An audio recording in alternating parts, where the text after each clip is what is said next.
За өнөөдрийн бичлэгтэр бараг 100 дамжсан бестселлер ном гэж хэлж болохоор за мөн маш олон дэлхий дээр саятан баячуудыг бий болгосон ном гэж хэлэгддэг Наполеон Хиллийн бичсэн Сэтгэх баяч номын гол агуулгыг товчлон ярих болно. За гэхдээ гол агуулгыг товчлон ярих гэхээс илүүгээр өөрийнхөө ойлгосон зүйлийг ярих болно. Яг тэгвэл энэ номыг нодлон билүүдээ уншиж үзээд бас бичлэг болгож оруулж исэн. Гэхдээ яг анх удаага ингээд уншиж байхад бол бүр маш их ингээд зүйлийг ойлгож авч байгаа юм шиг гүн сэтгэлдэл төрөөл маш сэтгэл хөдлөлтөй уншаад зөндөө их зүйл энэ чинь сурж авлаа да гэж ботсон боловч өнгөрсөн 7 өнөختийн номыг дахиад уншсан чинь бараг л анх удаа харж байгаа юм шиг бас нэгт удаага уншихад анзаараагүй бүр маш олон зүйлийг олж харсан учраас ийм гүнзгий агуулгатай өргөн номыг бол шууд гол агуулгыг бацаж ярина гэх нь бас ингээд арай агтсан зүйл юм шиг байгаа. Тийм учраас энэ удаа уншихдаа өөрийнхөө ойлгосон зүйлийг магадгүй 3 дахь 4 дахь удаа уншихдаа дахиад илүү өөр зүйлсүүдийг ойлгосон байна хаа. Тэгэхээр чадхынхаа хэрээр энэ удаа уншихдаа ойлгосон зүйлээ өнөөдрийн бичлэг дээр хуваалцах болно.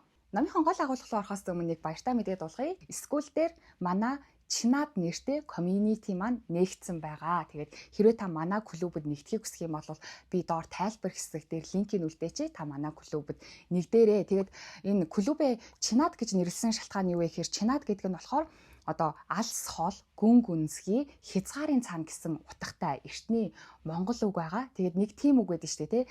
Яг адилхан үйлдэл хийгээд байгаа хэрнээ өөр үр дүн хүлээх нь галзуурал юм а гэсэн үг байдаг. Тэгэнгүүт бид нар бол одоо хүсэл мөрөөдөлтөд хүрнэ гэдээ ингээд зориод байгаа шүү дээ. Хүсэл мөрөөдөл гэдэг бол бидний хурж үзээгүй, очиж үзээгүй, амсаж үзээгүй тэр нэг өөр төвшний зүйл шүү дээ, тэ. Хэрвээ бид нар хурж үзсэн зүйлийг бол хүсэл мөрөөдөл гэж ярьдаггүй. Хараахан хурж үзээгүй, очиж үзээгүй зүйлийг хүсэл мөрөөдөл гэж ярьдаг.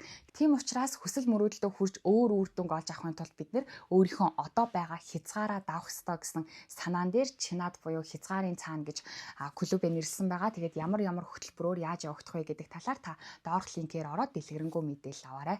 За үргэлжлүүлээд номынхон гол санаа руу оръё. Өнөөдрийн бичлэг дээр бол энэхүү номоос олж авсан 3 зүйлээ хуваалцах болно. За нэгдүгээрт бол одоо номын бүлэг болгон дээр ингээд давтагдж байгаа санаа бол бодол бэлхий олно. Бидний амьдарч байгаа дэлхийн ертөнцийн байгаа бүх зүйлс нүдэнд харагдаж гарт баригдж байгаа энэ физик бүх зүйлсийн эхлэл бол энерги буюу бодол санаа байсан. Бүх зүйл бодол санаа энергиэс бий болтгоо гэсэн санааг давтагдаж гарч байлээ. За тийм болохоор нэгдүгээрт бол хамгийн түрүүнд хүн өөрөө өөрчлөгдөхийн тулд өөрөө өөр үр дүнд хүрэхийн тулд хамгийн түрүүнд бодлын дадлаа өөрчлөх ёстой байдаг гинэ. Номын зохиолч маань бол энэ номоо бичихдээ бараг 500 гаруй тийм амжилтанд хүрсэн хүмүүсийн амьдралыг ингээд задлан шинжилж байгаад энэхүү номоо бичсэн гэдэг юм байлээ. Тэгээд тэдгээр хүмүүстээр яг нэг давтагдаад өөр зүгээр гаднаас нь харахад бол бүгдээрээ өөр зан чанартай, өөр бизнесээр амжилт олсон хүмүүс боловч цаанаа ингээд баримтлсан зарчим нь бол адилхан байсан гэдэг юм байлээ. Тэгэхээр тэр хүмүүсийг, тэр амжилтанд хүрсэн хүмүүс болон амжилтгүй хүмүүсийг намын зохиолч маань ажиглаад үзэж байхад тэд нар ерөөсөө бүх зүйл нөгөө нэг бодлоос бий болдог гэж ааштай тийм. Тэгэнгүүт тэр хүмүүсийн бодлын дадал зуршлна. Юу бодож сандгийн гэсэн бодлын дадал зуршлын хоорондоо эрс ялгаатай байсан гэж хэлээ. Номон дээр жишээ нь ингэж утсан байгаа. Баян болж хөрөнгө мөнгө цуглуулж чадаагүй хүмүүсийн нийтлэг тал нь болохоор тэд баялаг, баян тансгийн талаар бодож чаддаггүй. Учир нь тэд ядуурл, хомсдол, зовлон зүдүр, бүтлгүйтэл, ялагдлыг л бодож дадсан байдаг. Тэгэхээр дадал гэдэг чинь хүн өөрөө анзаараагүй байхад байнга л үйлдэгдэж байдаг зүйлийг бид нэр дадал гэж хэлдэг шүү дээ, тий. Тэнгүүд тэр хүмүүс бол ядуурл, хомсдол, зовлон зүдүр, бүтлгүйтлийг бодож дадсан байдаг. Өөрөө ч мэдлгүйгээр тэр зүйлсүүдийг байнга боддог, дадал зуршилтай хүмүүс байсан гинэ. Тэгсэн чинь эсэргээрээ нөгөө амжилтанд хүрсэн хүмүүсийг харах юм бол тэд нар бол өөрсдөө эд баялагын талаар, өөрийнхөө бизнесийн талаар, өдөр шөнөгүй хүсэж байгаа зүйлийнхаа талаар боддог, дадал зуршилтай байсан гинэ. Тэгэхээр нэгдүгээрт бол өөрчлөгдөхийг хүсэх юм бол энэ бодлын дадлаа өөрчлөх хэрэгтэй юм байна. Тэгэхээр дадал гэдэг чинь нөгөө нэг бид нар өдөр тутамдаа хийж байгаа зүйлсийнхаа бараг 95%-ийг өөрөө ч анзааралгүй дадал зуршлын үр дүнд хийцэн байдаг. Өөрөө ч анзаардаггүй дадал зуршил бол ухамсаргүйгээр явагддаг гэдэг нь шүү дээ, тий.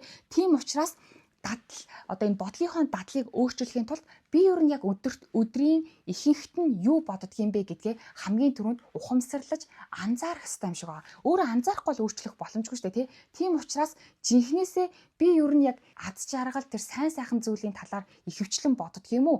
Эсвэл амьдралын асуудлын талаар их боддгийм үү гэд эхлээд бодлоо анзаарах хэрэгтэй юм шиг байна. За ингэж бодлоо анзаарсныхаа дараа бодлынхон дадал зуршлыг өөрчлөхийн тулд бол маш их төсөөлөх ёстой гэсэн байлээ. нүдээ аниад яг өөрөөр та одоо таны нөхцөл байдал ямар байна вэ гэдгээс үл хамааран та юу хүсэж чинь, юу мөрөөдөж чинь тэрийгэ толгойн дотроо бүр маш олон удаа төсөөлөх ёстой гэсэн мэлээ. Тэгээд тарих маань төсөөлөл болон бодит байдал хоёрыг ялгадаггүй учраас та маш олон удаа өөрийнхөө хүсэж байгаа зүйлийг төсөөлөхөд тархин дотор маань цоошин холбоосууд үүсэж байдаг. Тэгэхээр тархиныхаа бүр ингээд төсөөллөөрөө дамжуулаад тархиныхаа бүтцийг бүр нейрон холбоосуудаа өөрчлөх боломжтой гэсэн үг шүү дээ. Тийм учраас бодлын дадлаа өөрчлөхийн тулд төсөөлөх хэрэгтэй, за мөн тунхаглал хэлэх хэрэгтэй. Тунхаглалыг бол өглөө оройд 2 удаа хэлээрээ, төсөөллийг бол өдөрт 30 минут хийгээрэй гэж номын зохиолч маань одоо зөвлөсөн байлээ. За энэ номоос олж авсан 2 дахь зүйл гэх юм бол бодлын дадлын дараа сэтгэл хөдлөлийн дадлаа бас өөрчлөх хэрэгтэй юм байна гэдгийг ойлгож авсан. Яг тэгвэл бид нэр ингээд нэг далд тухамсар таны юу хүсэж байгаагаа та далд тухамсартаа хэлэх юм бол далд тухамсар чинь тэрийг автоматар ингээд биелүүлнэ гэж далд тухамсартай холбоотой маш олон ном зохиол дээр гардаг шүү дээ, тий. А гэхдээ бодоод үзэх юм бол бид нэр ингээд хүсэж байгаа зүйлээ бодоод идэг, бас хүсэж байгаа зүйлээ тунхаглаж ингээд амаараа хэлээд идэг. Гэхдээ яг бодит байдал дээр тэр хүсэж байгаа зүйлээ олж авч байгаа хүмүүс нь цөөхөн байдаг. Үүний шалтгаан болохоор энэ 2 дахь чухал зүйл буюу сэтгэл хөдлөлийн дадалтай холбоотой юм шиг байна. Яагаад гэхээр бидний бодол болон энэ сэтгэл хөдлөл өөрөөсөө дандаа ингэ энерги цацруулж идэг гинэ. Тэгэнгүүт тэр байгаль дэлхий дээр яг энэ бидний цацруулаад байгаа энергитэй адилхан энергийг таталцлын хуулиараа нөгөө адилхан энергийг татчих байдаг юм байл та. А тэгтэл бид нөгөө толгойн дотроо өөрийнхөө хүсэж байгаа зүйлээ бодоол байдаг, төсөөлөл байдаг. Тэгсэн хэрнээ сэтгэл хөдлөл нь нэг өөр энерги зарцуулаад байдаг. Жишээ нь амаараа би бизнестэй болмоор байна, би бизнесээ хөгжүүлмээр байна, олон мянган хүнд тусалмаар байна гэдэг ингээ амаараа тунхаглаад бодож байгаа ч гэсэн сэтгэл хөдлөл нь би яг чадах болов гэх ч юм уу, айдас мэдрэх ч юм уу, тийм ингээд сэтгэл хөдлөл нь өөр энерги цацруулаад энэ хоёр нь хоорондоо зөрөлдөөд байдаг учраас бас бидний яг энэ хүсэл маань далд тухамсар руу маань орж чаддаггүй юм гинэ. Тэгэнгүүт энэ сэтгэл хөдлөл гэдэг ч гэсэн дадал зуршил байдаг. Зарим хүмүүс нь дандаа талархдаг, ад жаргалыг мэдэрдэг зуршилтай байдаг бол зарим хүмүүс нь ууралдаг, айдаг, одоо түгшдэг зуршилтай байдаг. Тийм учраас сэтгэл хөдлөлийнхөө зуршлыг ч гэсэн өөрчлөх хэрэгтэй. Яг бол сэтгэл хөдлөл ч гэсэн энерги цацруулдаг учраас. Тэгэхээр таны бодол санаа болон энэ сэтгэл хөдлөл хоёр хоорондоо нийцчиж жинхнээсээ таны далд тухамсар тэр зүйлийг чинь хүлээж авдаг шүү. Эмх замбраагүй нэг зүйл бодож байгаа хэрнээ тэрнээсээ өөр зүйл мэдрээд байх юм бол тэрийг чинь далд тухамсар хүлээж авах боломжгүй гэсэн байлээ. Тэгэд энэ сэтгэл хөдлөлийн тал дээр бол эерэг болон сөрөг сэтгэл хөдлөл хоорондоо зэрэг орших боломжгүй байдаг гинэ. Тийм учраас та өөрөө сөрөг зүйл мэдэрч байхдаа би энэ сөрөг зүйлийг мэдэрмээргүй байна. Би ийм одоо айц мацыг мэдэрмээргүй, түгшмээргүй байна гэлгүйгээр өөрөө зүгээр эерэг зүйл мэдрэхтэр анхаарлаа төвлөрүүлэх хэрэгтэй юм билээ. Юун дээр анхаарлаа төвлөрүүлж ин тэр зүйл дээр энерги хүч хоримтлагта тэр зүйл томорч байдаг штэ тий. Тийм учраас хоёр өөр эерэг сөрөг сэтгэл хөдлөл нэг доор орших боломжгүй учраас сөрөг сэтгэл хөдлөлтөө бүр авталгүйгээр сөрөг сэтгэл хөдлөл төрсөн ч гэсэн өөрөө эерэг сэтгэл хөдлөлийг мэдрэхтэй, хайрыг, талархлыг мэдрэхтэй анхаарлаа төвлөрүүлээд хичээх хэрэгтэй юм. Тэгээд хайр, талархлыг мэдэрч байгаа тохиолдолд угаасаа сөрөг сэтгэл хөдлөлийг зэрэг мэдрэх боломжгүй байдаг гинэ. Тэгэхээр хоёрдугаарт бол сэтгэл хөдлөлийнхөө дадал зуршлыг бас ингээд өөрчлөх хэрэгтэй юм байна гэдгийг бас эндээс ойлгож авлаа. За гуравдугаарт бол итгэл байх ёстой гинэ. Ер нь бол таны одоо энэ өөрийнхөө толгойн дотроо төрж байгаа энэ санааг мөнгө болгохын тулд биднэрт бодлоо өөрчлөх, сэтгэл хөдлөлөө өөрчлөх бас энэ бодолдоо өөрөө итгэх шаардлагатай юм байна л да. Тэгэнгүүт итгэл гэдэг зүйлийг бол өөрийгөө ховсдох байдлаар хүн бий болгох боломжтой юм гинэ. Өөрийгөө ховсноо гэдэг нь бол маш олон удаагийн давтамжаар ингэж өөрийгөө ховсдох боломжтой байдаг. Итгэл гэдэг зүйл бол ингэж давтамжаар бий болдог юм байна. Ямар нэгэн зүйлийг тэр зүйл нь худлаа юу, үнэн үү гэдгээс үл хамааран маш олон удаагийн давтамжтайгаар сонсоход хүн өөрөө итгээд өөрөө тэр зүйлдээ бүр ингээ ховсдуулаад явчихдаг юм байна л да. Тийм учраас итгэл гэдэг зүйлийг давтамжаар бий болгодог учраас та өөрөө юу хүсэж гин, юу хиймээр байна, юг авмаар байна тэрийг маш олон удаа бүр өөрийгөө ховсдох хэмжээнд хүртэл нь өөртөө давтамжтайгаар тэр зүйлийг тархиндаа оруулж өгөх ёстой юм байна. За үүний дараа бас энэ ном дээр хамгийн гол хэлж байгаа зүйл бол маш таны хүсэл маш тодорхой байх ёстой гэж хэлээ. Тодорхой. Зүгээр л ингээд нэг юм хийсвэртэй мөнгөтэй олмоор энэ ч гэдэг юм уу. Тийм хийсвэр байж болохгүй маш тодорхой. Ягаад банк мөнгө гэж яриад байгаа вэ гэхээр ном маань угаасаа номны маань нэр сэтг баяж учраас номон дээр бол дандаа мөнгөтэй холбоотой жишээг авч байгаа учраас банк мөнгө гэж ярьж байгаа шүү. За тэгээд энэ өөрийнхөө хүслийг маш тодорхой болгох ёстой юм байна. За нэгдүгээрт бол та өөрөө одоо олж авахыг хүсэж байгаа мөнгөнийхөө хэмжээг маш тодорхой бичих ёстой. Хоёрдугаарт тэр хүсэж байгаа мөнгөнийхөө хариуд та хорвоо дэлхийд юм уу хүмүүст юу өгөх юм бэ гэдгээ бичнэ. 3 дугаарт энэ хүссэн мөнгөө олж авах тодорхой хугацааг зааж өгнө. За 4 дугаарт бол энэ зүйлийг олж авахын тулд би яах ёстой юм бэ гэсэн маш тодорхой төлөвлөгөө гаргах ёстой.